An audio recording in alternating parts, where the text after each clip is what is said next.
ਸਤਿ ਸ਼੍ਰੀ ਅਕਾਲ ਗੁਰੂ ਜੀ ਤੇ ਸਾਧ ਸੰਗਤ ਜੀ। ਆਓ 22ਵੀਂ ਅਸ਼ਟਪਦੀ ਸਮਝਣ ਦੀ ਕੋਸ਼ਿਸ਼ ਕਰੀਏ। ਬਾਣੀ ਦਾ ਅਗਾਧ ਬੋਧ ਹੈ ਤੇ ਉਸ ਦੀ ਪੂਰਨਤਾ ਅਰਥ ਸਮਝਣਾ ਸਾਡੇ ਵੱਸੋਂ ਬਾਹਰ ਹੈ। ਫਿਰ ਵੀ ਇੱਕ ਉਪਰਾਲਾ ਹੈ ਜੋ ਕੀਤਾ ਜਾ ਰਿਹਾ ਹੈ। ਇਸ ਅਸ਼ਟਪਦੀ ਵਿੱਚ ਗੁਰੂ ਸਾਹਿਬ ਕਹਿੰਦੇ ਹਨ ਕਿ ਉਸ ਪ੍ਰਮਾਤਮਾ ਨੂੰ ਦੋ ਪੱਖ ਸਮਝ ਕੇ ਅਕਾਲ ਪੁਰਖ ਨੂੰ ਇੱਕੋ ਸਮਝੋ। ਉਹੀ ਸਰਗੁਣ ਹੈ, ਉਹੀ ਨਿਰਗੁਣ ਹੈ। ਉਸ ਦੀ ਭਗਤੀ ਕਰੋ, ਉਸ ਦਾ ਸੱਚਾ ਨਾਮ ਜਪੋ। ਉਹਨਾਂ ਦੀ ਸਰਬ ਵਿਆਪਕਤਾ, ਸਰਬ ਸ਼ਕਤੀ, ਮਾਨਤਾ ਤੇ ਵਿਆਪਕਤਾ ਦਾ ਵਰਣਨ ਹੈ ਇਸ ਅਸ਼ਟਪਦੀ ਵਿੱਚ। ਸ਼ਲੋਕ: ਜੀ ਜੰਤ ਕੇ ਠਾਕੁਰਾ ਆਪੇ ਵਰਤਨਹਾਰ, ਨਾਨਕ ਏਕੋ ਪਸਰਿਆ ਦੂਜਾ ਕੈ ਦਿਸ਼ਟਾਰ। ਗੁਰੂ ਸਾਹਿਬ ਕਹਿੰਦੇ ਹਨ, ਹੇ ਜੀਵ ਜੰਤਾਂ ਦੇ ਮਾਲਕ, ਤੂੰ ਆਪ ਹੀ ਸਭ ਵਿਖੇ ਵਰਤਣ ਵਾਲਾ ਹੈ। ਇੱਕ ਤੂੰ ਹੀ ਸਾਰਾ ਪਾਸੇ ਪਸਰ ਰਿਹਾ ਹੈ, ਦੂਜਾ ਕੋਈ ਕਿਤੇ ਨਜ਼ਰ ਹੀ ਨਹੀਂ ਆਉਂਦਾ।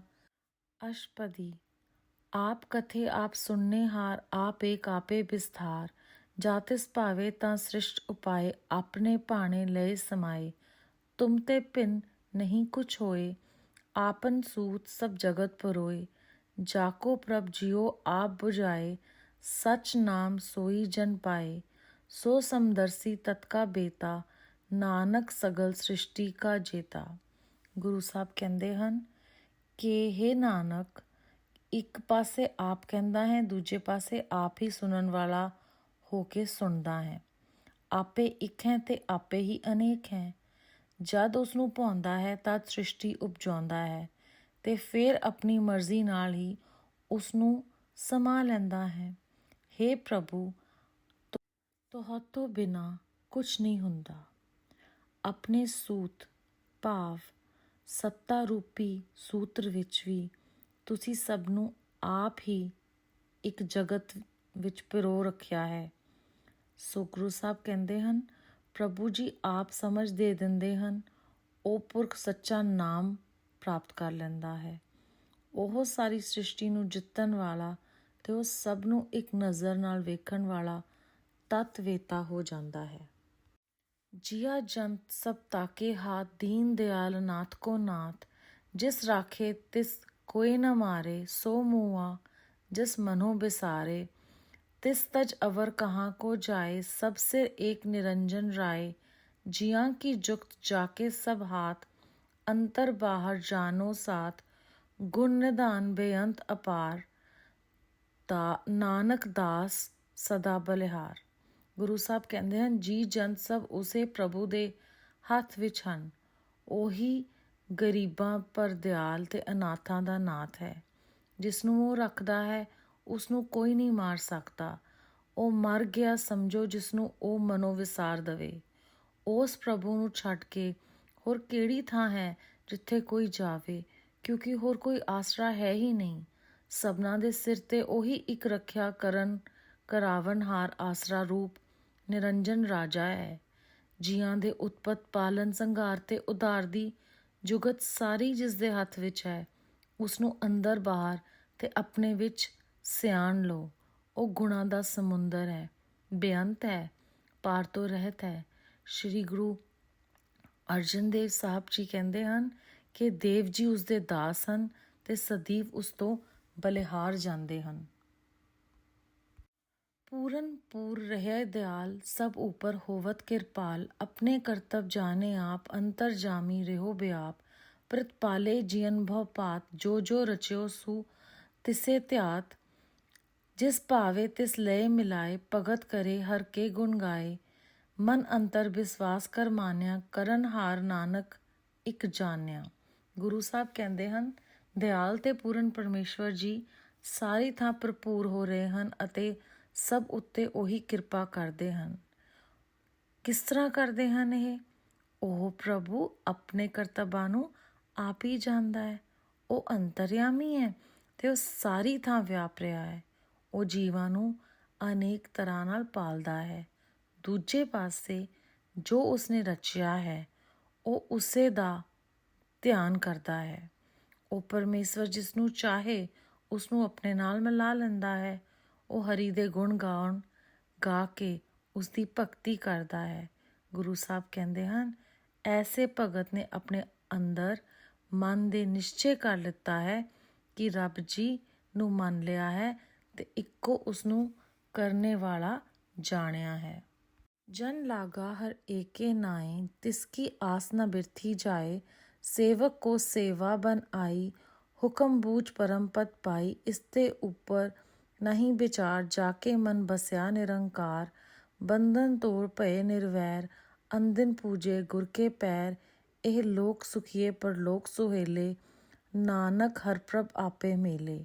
ਗੁਰੂ ਸਾਹਿਬ ਕਹਿੰਦੇ ਹਨ, ਜੋ ਜਨ ਹਰੀ ਦੇ ਇੱਕੋ ਨਾਮ ਨੂੰ ਲੱਗ ਪਿਆ ਹੈ, ਉਸਦੀ ਆਸਾ ਬਿਰਥੀ ਨਹੀਂ ਜਾਂਦੀ। ਸੇਵਕ ਨੂੰ ਸੇਵਾ ਹੀ ਕਰਨੀ ਬਣਦੀ ਹੈ ਤੇ ਹੁਕਮ ਨੂੰ ਸਮਝਣ ਤੇ ਹੀ ਪਰਮ ਪਦ ਦੀ ਪ੍ਰਾਪਤੀ ਹੁੰਦੀ ਹੈ। ਇਸ ਤੋਂ ਵੱਧ ਉੱਚਾ ਹੋਰ ਕੋਈ ਵਿਚਾਰ ਸੇਵਕ ਲਈ ਨਹੀਂ ਹੈ ਕਿ ਜਿਨ੍ਹਾਂ ਦੇ ਮਨ ਵਿੱਚ ਨਿਰੰਕਾਰ ਵਸ ਗਿਆ ਹੈ, ਉਹ ਮਾਇਆ ਦੇ ਬੰਧਨ ਤੋੜ ਕੇ ਵੈਰ ਤੋਂ ਰਹਿਤ ਹੋ ਜਾਂਦੇ ਹਨ। ਉਹ ਨਿਤ ਗੁਰੂ ਦੇ ਬਚਨ ਪੂਜਦੇ ਹਨ। ਗੁਰੂ ਸਾਹਿਬ ਕਹਿੰਦੇ ਹਨ, ਇਹ ਐਸੇ ਨਾਮ ਨੂੰ ਜੋ ਲੋਕ ਪਿਆਰ ਕਰਦੇ ਹਨ, ਇਸ ਲੋਕ ਵਿੱਚ ਸੁਖੀ ਹੋ ਜਾਂਦੇ ਹਨ, ਪਰਲੋਕ ਵਿੱਚ ਵੀ ਸੁਖੀ ਹੋ ਜਾਂਦੇ ਹਨ। ਹਰੀ ਪ੍ਰਭੂ ਨੇ ਉਹਨਾਂ ਨੂੰ ਆਪੇ ਹੀ ਆਪਣੇ ਆਪ ਨਾਲ ਮਿਲਾ ਲਿਆ ਹੈ। ਸਾਧ ਸੰਗ ਮਿਲ ਕਰੋ ਆਨੰਦ, ਗੁਣ ਗਾਵੋ ਪ੍ਰਭ ਪਰਮਾਨੰਦ। ਰਾਮ ਨਾਮ ਤਤ ਕਰੋ ਵਿਚਾਰ, ਦੁਰਲਭ ਦੇਖਾ ਕਰੋ ਉਧਾਰ। ਅੰਮ੍ਰਿਤ ਬਚਨ ਹਰ ਕੇ ਗੁਣ ਗਾਓ, ਪ੍ਰਾਨ ਤਰਨ ਕਾ ਇਹੋ ਸੁਆਓ। ਆਠ ਪਹਿਰ ਪ੍ਰਭ ਪੇਖੋ ਨੀਰਾ, ਮਿਟੇ ਅਗਿਆਨ ਬਿਨਸੇ ਅੰਧੇਰਾ। ਸੁਨ ਉਪਦੇਸ਼ ਹਿਰਦੇ ਬਸਾਵੇ, ਮਨ ਇੱਛੇ ਨਾਨਕ ਫਲ ਪਾਵੇ। ਸੋ ਗੁਰੂ ਸਾਹਿਬ ਕਹਿੰਦੇ ਹਨ, ਸਾਧਾਂ ਦੇ ਸੰਗ ਵਿੱਚ ਰਹੋ ਤੇ ਆਨੰਦ ਲਓ। ਸਤਸੰਗ ਵਿੱਚ ਜਾ ਕੇ ਪਰਮਾਨੰਦ ਸਰੂਪ ਪ੍ਰਭੂ ਦੇ ਗੁਣ ਗਾਓ। ਰਾਮ ਨਾਮ ਦੇ ਤੱਤ ਸਾਰ ਨੂੰ ਵਿਚਾਰੋ। ਇਹ ਜਿਹੜੀ ਦੁਰਲਭ ਦੇਹ ਮਿਲੀ ਹੈ, ਉਹਦਾ ਫਾਇਦਾ ਚੁੱਕੋ। ਸਾਧ ਸੰਗ ਵਿੱਚ ਅਮਰ ਕਰਨ ਵਾਲੀ ਹਰ ਜਸ ਦੇ ਬਚਨ ਸੁਣੋ ਅਤੇ ਹਰੀ ਦੇ ਗੁਣ ਗਾਓ। ਜੀਵ ਦੇ ਉੱਪਰ ਇਹੀ ਇੱਕ ਸਾਧਨ ਹੈ। ਅੱਠੇ ਪਹਿਰ ਪਰਮੇਸ਼ਵਰ ਨੂੰ ਨੇੜੇ ਕਰਕੇ ਦੇਖੋ, ਭਾਵ ਉਸ ਦੀ ਹਜ਼ੂਰੀ ਵਿੱਚ ਵਸੋ। ਅਗਿਆਨ ਮਿਟ ਜਾਏਗਾ, ਹਨੇਰਾ ਦੂਰ ਹੋ ਜਾਏਗਾ। ਇਹ ਉਪਦੇਸ਼ ਜੋ ਪ੍ਰਮਾਤਮਾ ਸਾਨੂੰ ਕਰਕੇ ਸੁਣਾ ਰਹੇ ਹਨ, ਉਹ ਇਹ ਸਮਝਾ ਰਹੇ ਹਨ ਕਿ ਇਸ ਉਪਦੇਸ਼ ਨੂੰ ਆਪਣੇ ਹਿਰਦੇ ਵਿੱਚ ਵਸਾਓ। ਤਨ ਮਨ ਇੱਛੇ ਫਲ ਪਾਓਗੇ। ਇਹ ਉਹਨਾਂ ਦੀ ਕਿਰਪਾ ਹੋਏਗੀ। ਹਲਤ ਪਲਪ ਤੋਹੇ ਲੇਹ ਸਵਾਰ, ਰਾਮ ਨਾਮ ਅੰਤਰ ਉਰਤਾਰ। ਪੂਰੇ ਗੁਰ ਕੀ ਪੂਰੀ ਦਿਖਿਆ, ਜਿਸ ਮਨ ਬਸੇ ਤਿਸ ਸਾਚ ਪਰੀਖਿਆ। ਮਨ ਤਨ ਨਾਮ ਜਪੋ ਲਿਵ ਲਾਏ, ਦੁਖ ਦਰਦ ਮਨ ਤੇ ਪਹੁ ਜਾਏ। ਸੱਚ ਵਪਾਰ ਕਰੋ ਵਪਾਰੀ, ਦਰਗਹਿ ਨਿਭੇ ਖੇਪ ਤੁਮਹਾਰੀ। ਏਕਾ ਟੇਕ ਰਖੋ ਮਨ ਮਾਹੇ, ਨਾਨਕ ਬਹੁਰ ਨ ਆਵੇ ਜਾਏ। ਗੁਰੂ ਸਾਹਿਬ ਕਹਿੰਦੇ ਹਨ ਕਿ ਰਾਮ ਦੇ ਨਾਮ ਨੂੰ ਹਿਰਦੇ ਦੇ ਅੰਦਰ ਧਾਰ ਕੇ ਆਪਣਾ ਲੋਕ ਪ੍ਰਲੋਕ ਦੋਵੇਂ ਸਵਾਰ ਲਓ। ਪੂਰੇ ਗੁਰ ਦੀ ਦਿਖਿਆ ਸੰਪੂਰਨ ਵਸਤੂ ਹੈ।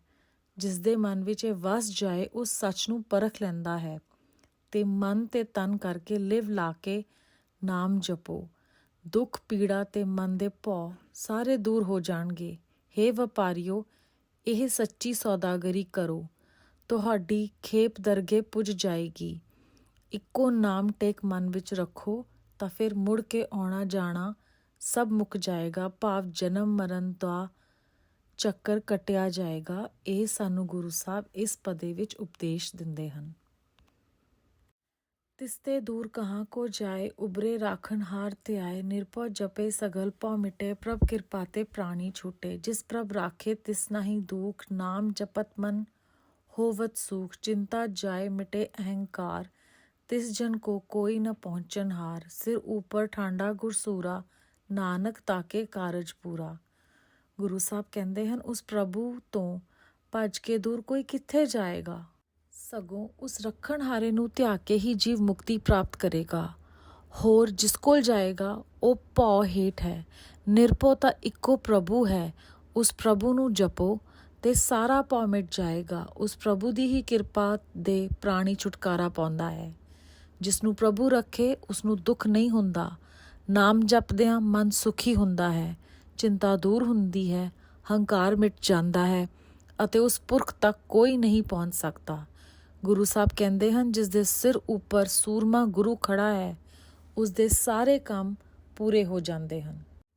मत पूरी अमृत जाकी दृष्टि, दर्शन पेखत उदरत सृष्टि, चरण कमल जाके अनूप, सफल दर्शन सुंदर हर रूप, तन सेवा सेवक परवान, अंतर जामी पुरख प्रधान, जिस मन बसे सु होत निहाल, नानक निकट न आवत काल, अमर भय अमरा पद पाया, साध संग ਨਾਨਕ ਹਰ ਧਿਆਇਆ। ਗੁਰੂ ਸਾਹਿਬ ਕਹਿੰਦੇ ਹਨ, ਜਿਸ ਗੁਰੂ ਦੀ ਬੁੱਧੀ ਪੂਰਨ ਹੈ ਤੇ ਉਸ ਦੀ ਦ੍ਰਿਸ਼ਟੀ ਅੰਮ੍ਰਿਤ ਹੈ, ਜਿਸ ਦਾ ਦਰਸ਼ਨ ਕਰਕੇ ਸ੍ਰਿਸ਼ਟੀ ਉਧਰਦੀ ਹੈ ਤੇ ਕਮਲਾ ਵਰਗੇ ਚਰਨ ਜਿਸ ਦੇ ਉਪਮਾ ਤੋਂ ਰਹਿਤ ਹਨ, ਭਾਵ ਬੜੇ ਸੁੰਦਰ ਹਨ, ਦਰਸ਼ਨ ਕਾਮਨਾ ਪੂਰਨ ਕਰਨੇ ਹਾਰ ਹੈ ਤੇ ਸੋਹਣਾ ਐਸਾ ਹੈ ਕਿ ਹਰੀ ਦਾ ਰੂਪ ਹੀ ਹੈ। ਧਨ ਉਸ ਦੀ ਸੇਵਾ ਹੈ ਤੇ ਉਸ ਦੀ ਸੇਵਾ ਕਰਨੇ ਵਾਲਾ ਸੇਵਕ ਵੀ ਪਰਵਾਨ ਹੈ। ਉਹ ਅੰਤਰਯਾਮੀ ਹੈ, ਸ੍ਰੇਸ਼ਟ ਪੁਰਖ ਹੈ, ਜਿਸ ਦੇ ਮਨ ਵਿੱਚ ਉਹ ਵਸਦਾ ਹੈ, ਉਹ ਨਿਹਾਲ ਹੋ ਜਾਂਦਾ ਹੈ, ਫਿਰ ਉਸ ਦੇ ਨੇੜੇ ਮੌਤ ਨਹੀਂ ਆਉਂਦੀ। ਅਰਥਾਤ ਉਹ ਅਮਰ ਪਦਵੀ ਨੂੰ ਪਾ ਕੇ ਅਮਰ ਹੋ ਜਾਂਦੇ ਹਨ, ਜਿਨ੍ਹਾਂ ਨੇ ਐਸੇ ਸਾਧੂ ਦੇ ਸੰਗ ਵਿੱਚ ਹਰੀ ਨੂੰ ਧਿਆਇਆ ਹੈ। ਗੁਰੂ ਸਾਹਿਬ ਸਾਨੂੰ ਇਹ ਸਮਝਾ ਰਹੇ ਹਨ। ਸ਼ੁਕਰਾਨਾ ਗੁਰੂ ਜੀ ਮਹਾਰਾਜ, ਬੇਅੰਤ ਸ਼ੁਕਰਾਨਾ।